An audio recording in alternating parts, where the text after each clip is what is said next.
I'm Sarah, and I'm a scientist at 23andMe.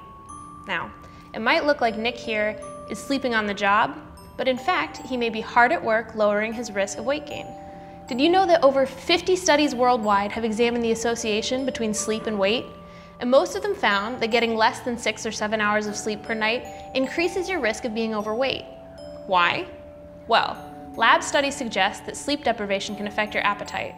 For instance, one hormone that increases hunger, called ghrelin, goes up when you're sleep deprived. And another hormone that makes you feel full, called leptin, goes down.